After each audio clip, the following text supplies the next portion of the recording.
কোনো জায়গা নেই যেখানে ভিড় নেই, ওখানে আইসক্রিম খাওয়া দাওয়া হলো। আর বাপিদা তো বিশাল ফটোশ্যুট করছিল ওই দিন, ফটো তুলছে আর যেখানে দাঁড়াচ্ছে বাপিদা আর বৌদি মিলে ফটোশ্যুট করছে। তারপরে ওখান থেকে চলে গেলাম আমরা টাকিতে গিয়ে তো সেই লেভেলের ভিড়, মানে এইরকম ভিড় দেখা যায় না, এত পরিমাণে ভিড়, মানে এক ফোঁটা আমরা যে ফটো তুলবো তারও কোনো উপায় নেই। তারপর আমরা ওখানে একটা গ্রুপ পিকচার তোলার চেষ্টা করেছিলাম, কিন্তু ভিড়ের জন্য হচ্ছিল না।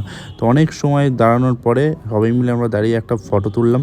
আর সানসেটের সময় ফটোটা দারুণ এসছে, আমি ইনস্টাগ্রামে আপলোড করেছি, তোমরা চাইলে দেখতে পারো। তারপরে ওখানে দেখা হয়ে গেলো সোনাইয়ের সাথে, সোনাইও ঘুরতে বেরিয়েছে সরস্বতী পুজোয়।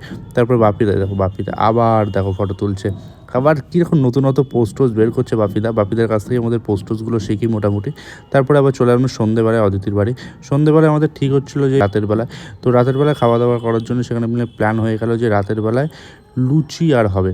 আর এই ঠাকুরের সামনে এখানে লুচি টুচি ভাজা হচ্ছে, সবাই মিলে বেলছে আর ভাজছে যেটা সোনাইয়ের বাবা।